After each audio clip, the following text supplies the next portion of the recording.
Reopening of public swimming pools is delayed despite pledge by Chief Executive. City's daily COVID caseload rebounds above 300.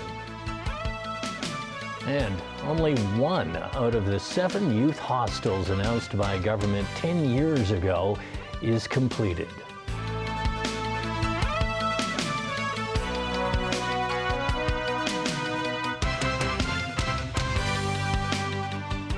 Good evening and welcome. A day after the chief executive announced that public swimming pools would reopen Thursday, the Leisure and Cultural Services Department now says not so fast. Eager swimmers will have to wait at least 1 more week while staff ensure pools are safe to swim in. The weather was so fine, and if we do not allow people to swim, that is very hard to justify. That's the remark from the chief executive yesterday as she announced swimming pools and beaches around town will reopen tomorrow. But the Leisure and Cultural Services Department released a statement last night saying its swimming pools are still undergoing filtration and sterilization to ensure safety. Water samples will also be collected for testing, so some of the pools will reopen on May 12 instead at the earliest. Among the 38 swimming pools around town, only 14 of them will reopen its doors to public next Thursday. As for the remaining ones, May 16th. This woman doesn't mind waiting for another week as the pools have not been in use for a long time. But this woman thinks the pandemic situation has eased, so pools should reopen as soon as possible. A recreation workers union representative said authorities can first sterilize the main pools and open that part to the public. He said the government should review the procedures. Doreen Kong, a lawmaker from the election committee, said the government clearly did not coordinate with relevant parties before the announcement, which led to this embarrassing situation. Another prerequisite for the reopening of pools is having enough lifeguards. A lifeguard union said during the peak season, public swimming pools need almost 2,300 lifeguards. The union's vice president Nick Wu said a lot of lifeguards have already left their jobs during the closure of pools, adding if the pools are to reopen, authorities will need to hire at least 500 more people. Hong Kong's COVID tally has crept back above the 300 mark. Of the 313 new cases, more than 290 were locally transmitted. 17 schools reported new infections, including 12 students and 5 teaching staff. A 59-year-old man was found unconscious in his quarantine unit at the Penny's Bay Isolation Facility. He was certified dead after being rushed to hospital. He had chronic illnesses, including diabetes, kidney failure, and high blood pressure. When asked why the man wasn't quarantined on a hospital ward, given his medical profile, health authorities said they might not have been involved in the admission procedure for some COVID patients in the quarantine facilities. Yet another update is on the way for the government's Leave Home Safe app. The update comes amid complaints the app is displaying the wrong QR codes, preventing people from entering places requiring vaccination. Jackie Lin reports. Under the second phase of the vaccine pass scheme, Hong Kongers who want to enter eateries, cinemas, and other scheduled premises have to be double jabbed. To facilitate that, vaccination records should be included in the latest version of the Leave Home Safe app.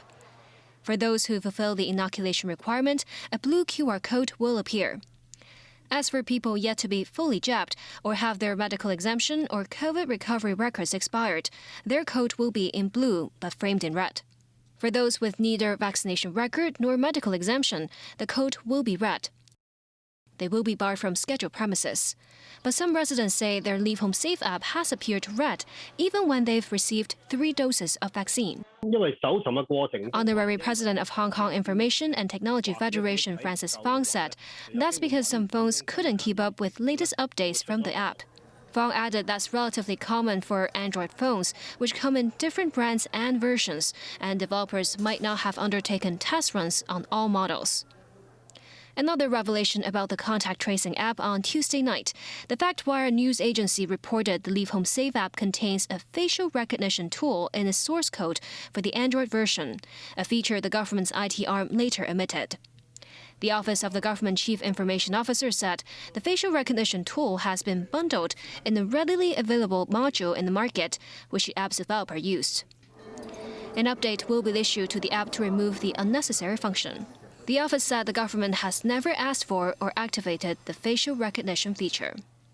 Jackie Lin, TVB News.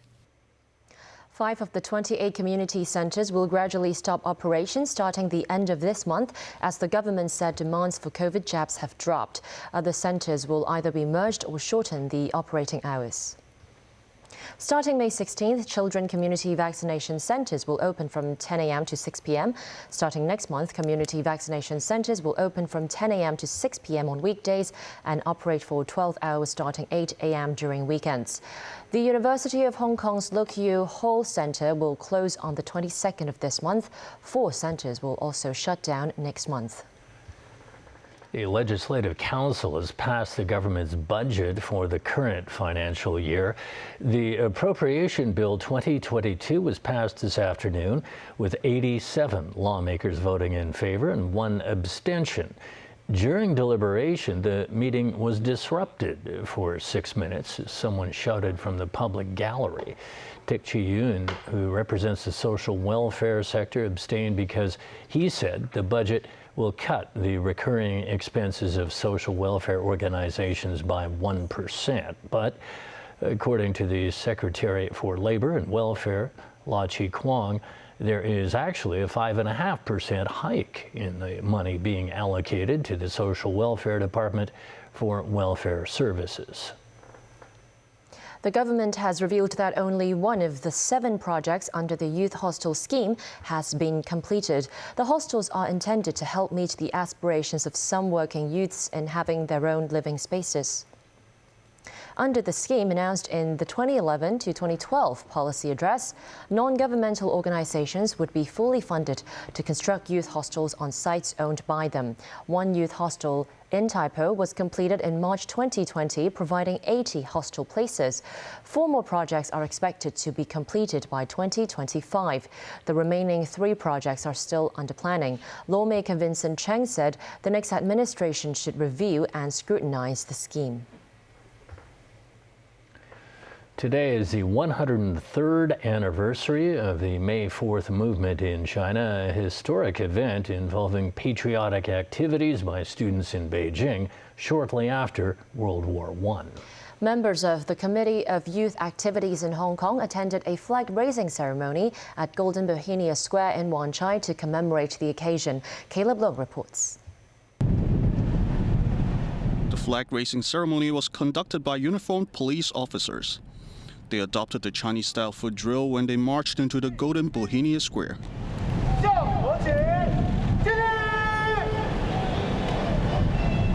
Every year, the Committee of Youth Activities in Hong Kong would organize a flag-raising ceremony on May 4th to commemorate the May 4th movement, with multiple youth uniform groups attending.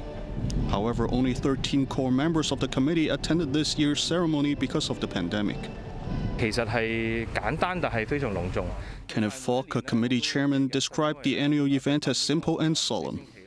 He also hoped the pandemic could end soon so that the youth uniform groups can take part in this event in the future.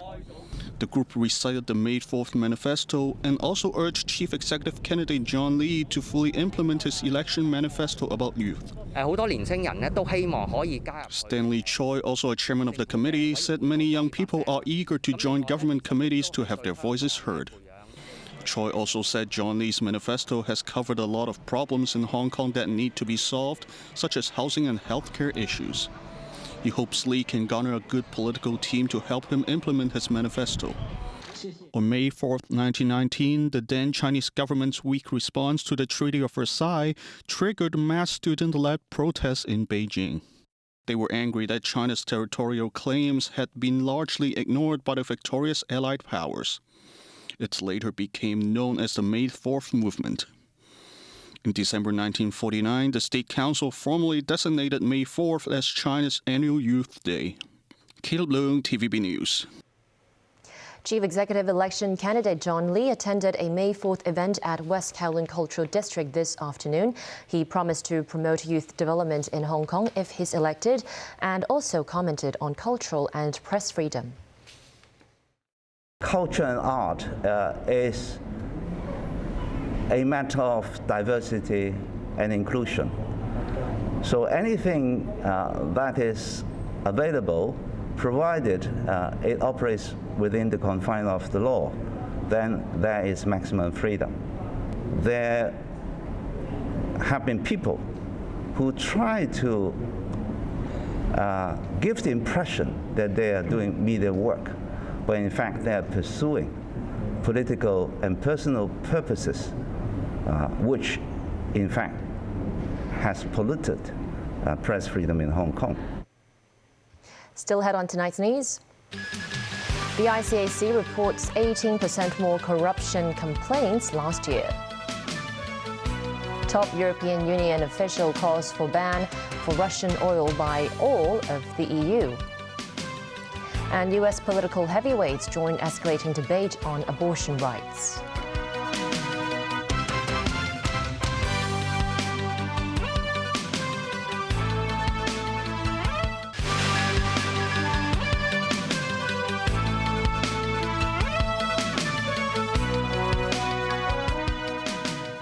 Welcome back to TVB News. The corruption watchdog says more than 2,200 complaints were filed last year, an 18% jump compared to the previous year.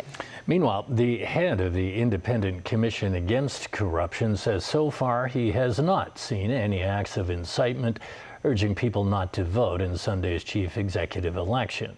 The ICAC will deploy about 80 people on Election Day to monitor the voting and counting of the ballots. The anti-graft watchdog says among about 2,200 corruption complaints received last year, 60 were related to government elections. Simon Pei, who took over as commissioner 10 years ago, said it's still too early to comment on whether he will stay for another term, with his contract ending on June 30th.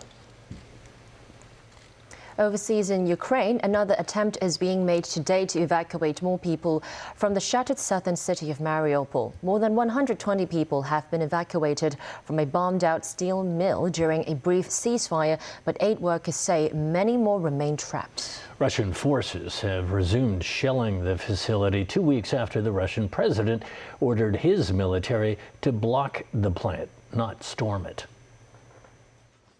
Exhausted and traumatized, dozens of women, seniors and children, the youngest just 6 months old, have emerged from the bunkers under the Azovstal steelworks. Aid workers say it was the first time they saw daylight in weeks. They've been living for 2 months in shelters with hardly any food, lack of water, didn't have a decent bath for 2 months. This evacuee says many people still at the steel mill are afraid to leave because there's no guarantee they will make it to safety. Instead, they're waiting to see what happens to the first evacuees. Anna, a 29-year-old mother of 2, says the children have not slept because of constant shelling day and night. She says they went to bed every night afraid they would never wake up. Authorities say they hope to evacuate more people from the Mariupol area if the security situation allows it.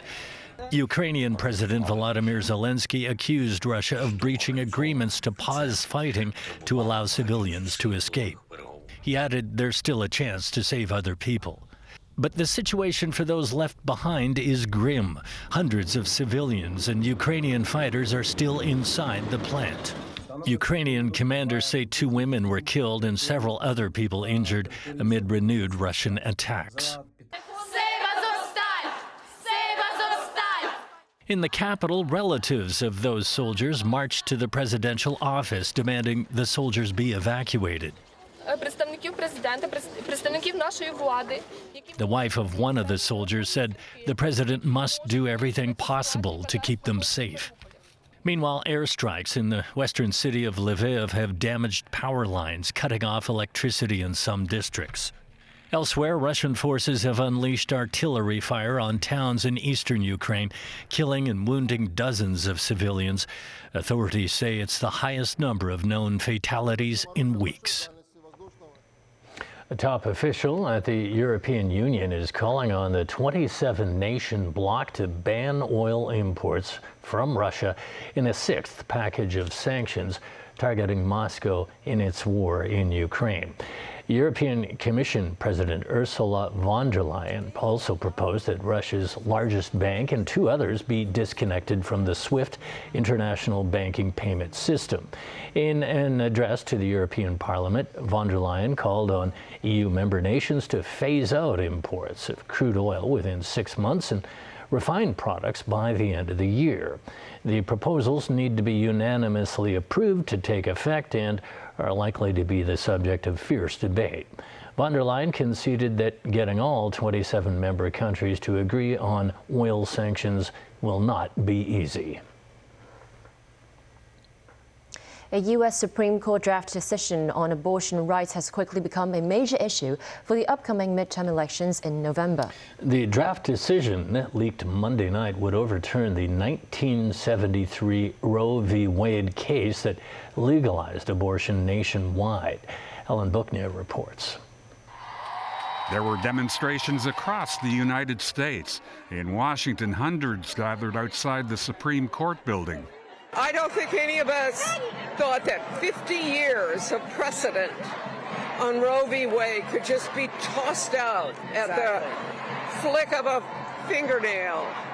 That suddenly we don't care about precedent, we don't care about lawmaking and the history of it. Chief Justice John Roberts confirmed the authenticity of the opinion. He ordered an investigation into what he called an egregious breach of trust. U.S. Vice President Kamala Harris blasted the draft opinion, saying women's rights are under attack.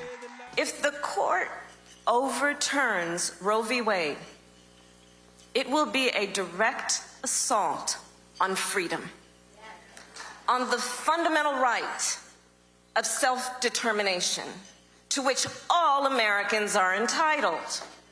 Well, we say, how dare they? How dare they tell a woman what she can do and cannot do with her own body? Democrat U.S. Senator Elizabeth Warren accused Republicans of plotting to overturn the Roe v. Wade decision for decades. Carefully cultivating these Supreme Court justices so they could have a majority on the bench who would accomplish something that the majority of Americans do not want. 69% of people across this country, red states and blue states, old people and young people, want Roe versus Wade to maintain. We don't want to dismember children. Senate Republicans slammed the unusual leak and said the culprit should be penalized to the fullest extent of the law. The radical left immediately rallied around the toxic stunt. The cheerleaders for partisan court packing applauded. What they suggested was the work of, quote, a brave clerk, making a last-ditch Hail Mary attempt to cause a political firestorm and cause the court to reconsider. The U.S. Supreme Court is expected to release its final ruling in late June or early July. Alan Booknia, TVB News. The mainland logged around 6,000 new COVID cases. In hardest-hit Shanghai, the daily tally continued a steady decline with around 5,000 new infections reported. Authorities are easing lockdown measures in some neighborhoods, allowing a designated member of each household to spend a longer time out of their home. In Henan, panic buying has been seen in supermarkets following announcements of a week-long lockdown. There are 12 cases in neighboring Guangzhou. More than 4,000 COVID testing booths have been set up for citizens to get COVID screened for free. In Taiwan, a new record high of COVID cases with about 28,000 reported. Most are in the northern part of the island. Among the 5 new COVID-related fatalities is a woman in her 20s who had no history of chronic illness. She had received 3 BioNTech jabs. And that's the news. Thanks for watching. Good night.